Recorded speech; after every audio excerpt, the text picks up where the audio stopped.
ನಮಸ್ತೆ ಸ್ನೇಹಿತರೆ, ಶ್ರೀಭಕ್ತಿ ಜ್ಯೋತಿಷ್ಯ ಲೋಕ ಚಾನೆಲ್ಗೆ ನಿಮ್ಮೆಲ್ಲರಿಗೂ ಆತ್ಮೀಯ ಸ್ವಾಗತ. ನೀವೆಲ್ಲರೂ ತುಂಬಾ ಚೆನ್ನಾಗಿದ್ದೀರಿ ಎಂದು ನಾನು ಭಾವಿಸುತ್ತೇನೆ.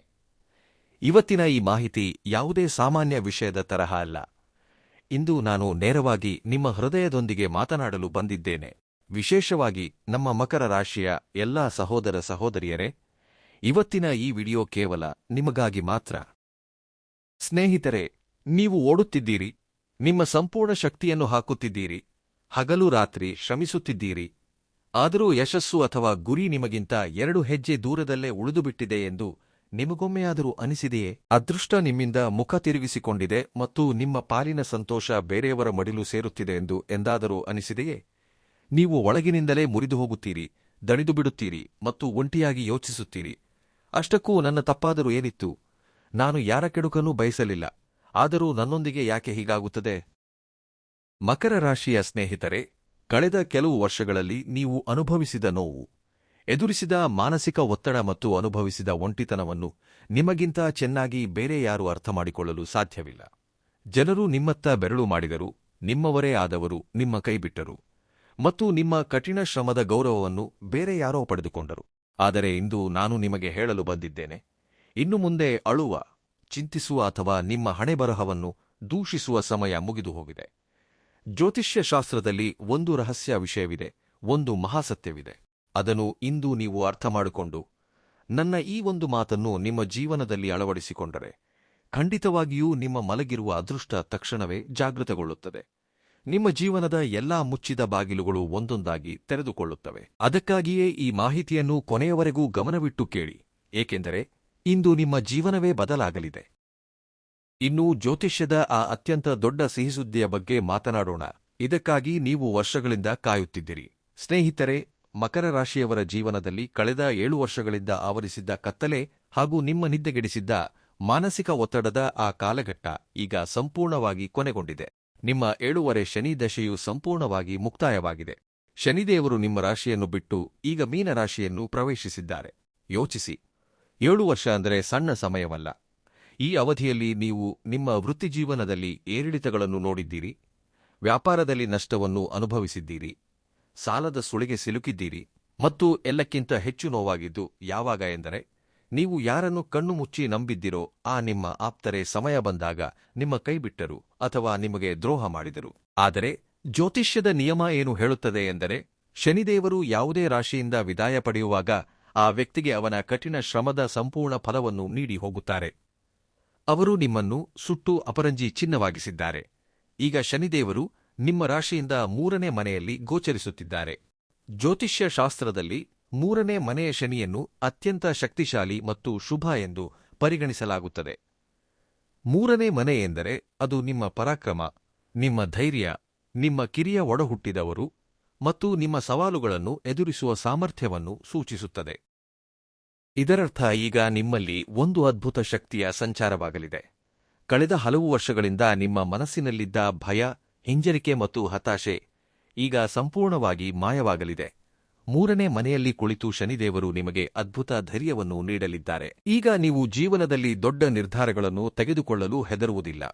ನೀವು ಯಾವುದೇ ಹೊಸ ಉದ್ಯೋಗ ಅಥವಾ ವ್ಯವಹಾರ ಪ್ರಾರಂಭಿಸಲು ಬಯಸಿದ್ದು ಭಯದಿಂದಾಗಿ ಹೆಜ್ಜೆ ಹಿಂದೆ ಇಡುತ್ತಿದ್ದರೆ, ಈಗ ನಿಮ್ಮ ಧೈರ್ಯವು ನಿಮ್ಮನ್ನು ಯಶಸ್ಸಿನ ಉತ್ತುಂಗಕ್ಕೆ ಕೊಂಡೊಯ್ಯುವ ಸಮಯ ಬಂದಿದೆ.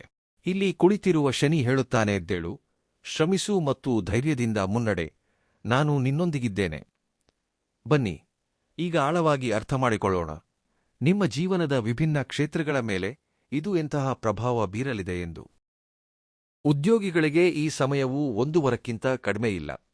ಕಳೆದ ದಿನಗಳಲ್ಲಿ ನೀವು ಕಚೇರಿಯಲ್ಲಿ ಎಲ್ಲರಿಗಿಂತ ಹೆಚ್ಚು ಕೆಲಸ ಮಾಡುತ್ತಿದ್ದೀರಿ, ಎಲ್ಲರಿಗಿಂತ ಮೊದಲು ಬರುತ್ತಿದ್ದೀರಿ ಮತ್ತು ಎಲ್ಲರಿಗಿಂತ ಕೊನೆಯಲ್ಲಿ ಹೋಗುತ್ತಿದ್ದೀರಿ ಎಂದು ನಿಮಗೆ ಅನಿಸಿರಬಹುದು. ಆದರೆ ಬಡ್ತಿ ಅಥವಾ ಪ್ರಶಂಸೆಯ ಮಾತು ಬಂದಾಗ ಬೇರೆ ಯಾರೋ ಅದರ ಲಾಭ ಪಡೆಯುತ್ತಿದ್ದರು. ನಿಮ್ಮ ಮೇಲಧಿಕಾರಿಗಳು ನಿಮ್ಮ ಶ್ರಮವನ್ನು ನಿರ್ಲಕ್ಷಿಸುತ್ತಿದ್ದರು. ಆದರೆ ಈಗ ಪರಿಸ್ಥಿತಿ ಸಂಪೂರ್ಣವಾಗಿ ಬದಲಾಗಲಿದೆ. 3ನೇ ಮನೆಯ ಶನಿಯು ನಿಮ್ಮ ಕಾರ್ಯಕ್ಷೇತ್ರದಲ್ಲಿ ನಿಮ್ಮ ಪ್ರಭಾವವನ್ನು ಹೆಚ್ಚಿಸಲಿದ್ದಾನೆ. ನಿಮ್ಮ ವಾಕ್ಚಾತುರ್ಯ, ನಿಮ್ಮ ನಿರ್ಧಾರ ತೆಗೆದುಕೊಳ್ಳುವ ಸಾಮರ್ಥ್ಯ ಮತ್ತು ನಿಮ್ಮ ನಾಯಕತ್ವದ ಗುಣಗಳನ್ನು ಜನರು ಪ್ರಶಂಸಿಸುತ್ತಾರೆ. ನೀವು ಕೆಲಸ ಬದಲಾಯಿಸಲು ಯೋಚಿಸುತ್ತಿದ್ದರೆ ನಿಮಗೆ ಅತ್ಯಂತ ಅತ್ಯುತ್ತಮ ಮತ್ತು ದೊಡ್ಡ ಮಟ್ಟದ ಅವಕಾಶಗಳು ಸಿಗಬಹುದು. ಯಾರು ಉನ್ನತ ಉದ್ಯೋಗಕ್ಕಾಗಿ ತಯಾರಿ ನಡೆಸುತ್ತಿದ್ದಾರೋ ಮತ್ತು ಪದೇ ಪದೇ ಸಣ್ಣ ಅಂಕಗಳಿಂದ ವಂಚಿತರಾಗುತ್ತಿದ್ದಾರೋ ಅವರಿಗೆ ಈಗ ಯಶಸ್ಸಿನ ಬಾಗಿಲುಗಳು ತೆರೆಯುತ್ತಿವೆ. ನಿಮ್ಮ ಏಕಾಗ್ರತೆ ಹೆಚ್ಚಾಗುತ್ತದೆ ಮತ್ತು ನಿಮ್ಮ ಶ್ರಮಕ್ಕೆ ತಕ್ಕ ಫಲ ಸಿಗುತ್ತದೆ. ನೀವು ವ್ಯಾಪಾರಸ್ಥರಾಗಿದ್ದರೆ, ಸ್ವಂತ ಕೆಲಸ ಮಾಡುತ್ತಿದ್ದರೆ, ಈಗ ನಿಮ್ಮ ನಕ್ಷತ್ರಗಳು ಉನ್ನತ ಸ್ಥಾನದಲ್ಲಿರಲಿವೆ. ಕಳೆದ ಕೆಲವು ಸಮಯದಿಂದ ವ್ಯಾಪಾರದಲ್ಲಿದ್ದ ಮಂದಗತಿ, ನಿಮ್ಮ ಬಳಿಗೆ ಬಂದು ವಾಪಸ್ ಹೋಗುತ್ತಿದ್ದ ಗ್ರಾಹಕರು ಅಥವಾ ಮುಕ್ತಾಯವಾಗುವ ಹಂತದಲ್ಲಿದ್ದಾಗ ರದ್ದಾಗುತ್ತಿದ್ದ ಒಪ್ಪಂದಗಳು, ಈ ಎಲ್ಲಾ ಸಮಸ್ಯೆಗಳು ಈಗ ಕೊನೆಗೊಳ್ಳಲಿವೆ. ನಿಮಗೆ ಹೊಸ ವಾಣಿಜ್ಯ ಸಂಬಂಧಗಳನ್ನು ಬೆಳೆಸಿಕೊಳ್ಳುವ ಅವಕಾಶ ಸಿಗುತ್ತದೆ. ನಿಮ್ಮ ಕೆಲಸವನ್ನು ವಿಸ್ತರಿಸಲು, ಬೇರೆ ನಗರಕ್ಕೆ ಹರಡಲು ಅಥವಾ ಆಧುನಿಕ ಮಾಧ್ಯಮಗಳ ಮೂಲಕ ನಿಮ್ಮ ವ್ಯವಹಾರವನ್ನು ಬೆಳೆಸಲು ಬಯಸುತ್ತಿದ್ದರೆ ಈ ಸಮಯವು ಅತ್ಯಂತ ಸೂಕ್ತವಾಗಿದೆ. ನಿಮಗೆ ಅದೃಷ್ಟದ ಸಂಪೂರ್ಣ ಬೆಂಬಲ ಸಿಗಲಿದೆ. ಧನದ ಆಗಮನವು ಎಷ್ಟರ ಮಟ್ಟಿಗೆ ಇರಲಿದೆ ಎಂದರೆ, ನಿಮ್ಮ ಹಳೆಯ ಎಲ್ಲಾ ಸಾಲಗಳು ನಿಧಾನವಾಗಿ ತೀರುತ್ತಾ ಸಾಗುತ್ತವೆ. ನಿಮ್ಮ ಆರ್ಥಿಕ ಸ್ಥಿತಿ ಬಲಗೊಳ್ಳುತ್ತದೆ ಮತ್ತು ಸಮಾಜದಲ್ಲಿ ನಿಮ್ಮ ಹೆಸರು ಹಾಗೂ ಗೌರವ ಹೆಚ್ಚಾಗುತ್ತದೆ. ಮಕರ ರಾಶಿಯ ಜಾತಕರ ಕೌಟುಂಬಿಕ ಜೀವನವು ಕಳೆದ ಕೆಲವು ಸಮಯದಿಂದ ಸಾಕಷ್ಟು ಒತ್ತಡದಿಂದ ಕೂಡಿತ್ತು. ಶನಿಯ ಪ್ರಭಾವದಿಂದಾಗಿ ಕುಟುಂಬದ ಸದಸ್ಯರ ನಡುವೆ ತಪ್ಪು ತಿಳುವಳಿಕೆಗಳು ಉಂಟಾಗಿದ್ದವು. ಸಣ್ಣಪುಟ್ಟ ವಿಷಯಗಳಿಗೂ ದೊಡ್ಡ ದೊಡ್ಡ ವಿವಾದಗಳು ಆಗುತ್ತಿದ್ದವು. ವಿಶೇಷವಾಗಿ ಜೀವನ ಸಂಗಾತಿಯೊಂದಿಗೆ ಭಿನ್ನಾಭಿಪ್ರಾಯಗಳು ಎಷ್ಟು ಹೆಚ್ಚಾಗಿದ್ದವೆಂದರೆ ಕೆಲವೊಮ್ಮೆ ಎಲ್ಲವೂ ಮುಗಿದು ಹೋಯಿತು ಎಂದೆನಿಸುತ್ತಿತ್ತು. ಆದರೆ ಈಗ ನೆಮ್ಮದಿಯ ತಂಪಾದ ಗಾಳಿ ಬೀಸಲಿದೆ. ನಿಮ್ಮ ಕುಟುಂಬದಲ್ಲಿ ಪರಸ್ಪರ ತಿಳುವಳಿಕೆ ಹೆಚ್ಚಾಗಲಿದೆ. ಜೀವನ ಸಂಗಾತಿಯೊಂದಿಗೆ ಉಂಟಾಗಿದ್ದ ದೂರ ಈಗ ಸಾಮೀಪ್ಯಕ್ಕೆ ಬದಲಾಗಲಿದೆ. ನಿಮ್ಮ ಸಂಬಂಧಗಳಲ್ಲಿ ಮತ್ತೆ ಅದೇ ಹಳೆಯ ಪ್ರೀತಿ ಮತ್ತು ಗೌರವ ಮರಳಿ ಬರಲಿದೆ. ನಿಮ್ಮ ಮನೆಯಲ್ಲಿ ಮದುವೆಯ ವಯಸ್ಸಿನ ಮಕ್ಕಳಿದ್ದರೆ ಅವರ ವಿವಾಹದ ಅತ್ಯಂತ ಸುಂದರ ಯೋಗಗಳು ಕೂಡಿ ಬರಲಿವೆ. ಮನೆಯ ವಾತಾವರಣವು ಸಕಾರಾತ್ಮಕವಾಗಿರುತ್ತದೆ ಮತ್ತು ಯಾವುದೇ ಮಂಗಳಕರ ಅಥವಾ ಧಾರ್ಮಿಕ ಕಾರ್ಯಗಳು ನೆರವೇರಬಹುದು. ಇದರಿಂದ ಮನಸ್ಸಿಗೆ ಅಪಾರ ಶಾಂತಿ ಸಿಗಲಿದೆ. ಆರೋಗ್ಯದ ದೃಷ್ಟಿಯಿಂದ ನೋಡುವುದಾದರೆ, ಕಳೆದ 7 ವರ್ಷಗಳಲ್ಲಿ ನೀವು ದೈಹಿಕಕ್ಕಿಂತ ಹೆಚ್ಚಾಗಿ ಮಾನಸಿಕ ಕಷ್ಟವನ್ನು ಅನುಭವಿಸಿದ್ದೀರಿ. ರಾತ್ರಿಯಿಡೀ ನಿದ್ದೆ ಬಾರದಿರುವುದು, ಒಂದು ರೀತಿಯ ವಿಚಿತ್ರ ಭಯದಿರುವುದು, ಒಂದು ರೀತಿಯ ವಿಚಿತ್ರ ಭಯ ಖಿನ್ನತೆಯಂತಹ ಪರಿಸ್ಥಿತಿ ನಿರ್ಮಾಣವಾಗುವುದು, ಇವೆಲ್ಲವೂ ಕಷ್ಟದ ಕಾಲದ ಪ್ರಭಾವವೇ ಆಗಿತ್ತು. ಕೆಲವು ಜನರಿಗೆ ಮೂಳೆಗಳು, ಕೀಲುಗಳು ಅಥವಾ ಹೊಟ್ಟೆಗೆ ಸಂಬಂಧಿಸಿದ ಸಮಸ್ಯೆ ಕೂಡ ಕಾಡುತ್ತಿದ್ದವು. ಆದರೆ ಈಗ ಶನಿದೇವರ ಈ ಹೊಸ ಗೋಚರ ಪ್ರಾರಂಭವಾಗುತ್ತಿದ್ದಂತೆ ನಿಮ್ಮ ಆರೋಗ್ಯದಲ್ಲಿ ಪವಾಡದಂತಹ ಸುಧಾರಣೆ ಕಂಡುಬರಲಿದೆ. ಮಾನಸಿಕ ಒತ್ತಡದ ಹೊರೆ ನಿಮ್ಮ ತಲೆಯಿಂದ ಇಳಿದು ಹೋಗುತ್ತದೆ. ಇದರಿಂದ ನೀವು ತುಂಬಾ ಹಗುರವಾಗಿ ಮತ್ತು ಶಕ್ತಿಯುತವಾಗಿ ಅನುಭವಿಸುವಿರಿ. ನಿಮ್ಮ ಹಳೆಯ ಕಾಯಿಲೆಗಳಿಗೆ ಸರಿಯಾದ ಚಿಕಿತ್ಸೆ ನಿಮಗೆ ದೊರೆಯಲಿದೆ. ಕೇವಲ ನೀವು ನಿಮ್ಮ ದಿನಚರಿಯನ್ನು ಸ್ವಲ್ಪ ವ್ಯವಸ್ಥಿತವಾಗಿ ಇಟ್ಟುಕೊಳ್ಳಬೇಕು ಮತ್ತು ಬೆಳಗಿನ ನಡಿಗೆ ಅಥವಾ ಯೋಗವನ್ನು ನಿಮ್ಮ ಜೀವನದ ಭಾಗವಾಗಿಸಿಕೊಳ್ಳಬೇಕು. ಈಗ ನಮ್ಮ ಇವತ್ತಿನ ಅತ್ಯಂತ ಮುಖ್ಯವಾದ ವಿಷಯಕ್ಕೆ ಬರೋಣ. ಆರಂಭದಲ್ಲಿ ನಾನು ನಿಮಗೆ ಹೇಳಿದ್ದೆ, ಈ ಒಂದು ಮಾತನ್ನು ಕೇಳಿದರೆ ಅದೃಷ್ಟ ಹೊಳೆಯುತ್ತದೆ ಎಂದು. ಅಷ್ಟಕ್ಕೂ ಆ ಮಾತು ಯಾವುದು? ಮಕರ ರಾಶಿಯವರು ಹಿಂದೆ ಒಪ್ಪಿಕೊಳ್ಳಬೇಕಾದ ಆ ಮಹಾಮಂತ್ರ ಯಾವುದು? ಮಕರ ರಾಶಿಯ ಸ್ನೇಹಿತರೆ, ಆ ಮಾತು ಏನೆಂದರೆ, ನೀವು ನಿಮ್ಮ ಗತಕಾಲದ ಭಯವನ್ನು ಸಂಪೂರ್ಣವಾಗಿ ಬಿಡಬೇಕು ಮತ್ತು ನಿಮ್ಮ ಮೇಲೆ ಅಚಲವಾದ ನಂಬಿಕೆಯನ್ನು ಇಟ್ಟುಕೊಂಡು ಸವಾಲುಗಳನ್ನು ಎದುರಿಸಲು ಪ್ರಾರಂಭಿಸಬೇಕು. ಹೌದು, ನೀವು ಕೇಳುತ್ತಿರುವುದು ತೀರಾ ನಿಜ. ಕಳೆದ ಕೆಲವು ವರ್ಷಗಳ ಕೆಟ್ಟ ಅನುಭವಗಳು ನಿಮ್ಮೊಳಗೆ ಒಂದು ತಿಳಿಯದ ಭಯವನ್ನು ಹುಟ್ಟುಹಾಕಿವೆ. ನೀವು ಏನಾದರೂ ಹೊಸದನ್ನು ಮಾಡಲು ಯೋಚಿಸಿದಾಗಲೆಲ್ಲ ನಿಮ್ಮ ಹಳೆಯ ದಿನಗಳು ನಿಮ್ಮ ಮುಂದೆ ಬಂದು ನಿಲ್ಲುತ್ತವೆ. ನಿಮ್ಮ ಮನಸ್ಸು ನಿಮಗೆ ಹೇಳುತ್ತದೆ, ನೆನಪಿಸಿಕೋ, ಕಳೆದ ಬಾರಿ ನೀನು ಹೀಗೆ ಮಾಡಿದಾಗ ಏನಾಗಿತ್ತು? ನಷ್ಟವಾಗಿತ್ತಲ್ಲವೇ? ಜನ ನಕ್ಕಿದ್ದರಲ್ಲವೇ? ಈ ಬಾರಿಯೂ ಹಾಗೆಯೇ ಆಗುತ್ತದೆ ಮತ್ತು ನೀವು ಹೆದರಿ ನಿಮ್ಮ ಹೆಜ್ಜೆಯನ್ನು ಹಿಂದೆ ತೆಗೆದುಕೊಳ್ಳುತ್ತೀರಿ. ನೀವು ಇದೇ ಭಯದ ಗೋಡೆಯನ್ನು ಒಡೆಯಬೇಕು. ಶನಿದೇವರು ಈಗ ನಿಮ್ಮ 3ನೇ ಮನೆಗೆ ಬಂದಿದ್ದಾರೆ. ಇದು ಪರಾಕ್ರಮದ ಸ್ಥಾನವಾಗಿದೆ. ಇದರ ಸ್ಪಷ್ಟ ಅರ್ಥವೇನೆಂದರೆ, ನೀವು ಸ್ವತಃ ಮುಂದೆ ಬಂದು ಧೈರ್ಯ ತೋರಿಸದ ಹೊರತು, ನಿಮ್ಮ ಸಾಮರ್ಥ್ಯವನ್ನು ಸಂಪೂರ್ಣವಾಗಿ ಬಳಸಿಕೊಳ್ಳದ ಹೊರತು ಅದೃಷ್ಟದ ಬಾಗಿಲು ತೆರೆಯುವುದಿಲ್ಲ. ಯಾರು ತಮಗೆ ತಾವೇ ಸಹಾಯ ಮಾಡಿಕೊಳ್ಳುತ್ತಾರೋ ದೇವರು ಕೂಡ ಅವರಿಗೆ ಸಹಾಯ ಮಾಡುತ್ತಾನೆ. ಈಗ ನೀವು ಹಳೆಯ ವಿಷಯಗಳನ್ನು ಮರೆತುಬಿಡಬೇಕು. ಯಾರು ನಿಮ್ಮೊಂದಿಗೆ ಏನು ಕೆಟ್ಟದ್ದು ಮಾಡಿದರು, ಯಾರು ದ್ರೋಹ ಮಾಡಿದರು ಎಂಬುದನ್ನು ಮರೆತುಬಿಡಿ. ಅವರನ್ನು ಕ್ಷಮಿಸಿ ಮತ್ತು ನಿಮ್ಮ ಜೀವನದಲ್ಲಿ ಮುಂದೆ ಸಾಗಿರಿ. ಏಕೆಂದರೆ ನೀವು ಹಳೆಯ ದಿನಗಳ ಹೊರೆಯನ್ನು ಹೊತ್ತುಕೊಂಡು ನಡೆದರೆ ಭವಿಷ್ಯದ ಓಟದಲ್ಲಿ ನೀವು ಎಂದಿಗೂ ಗೆಲ್ಲಲು ಸಾಧ್ಯವಿಲ್ಲ.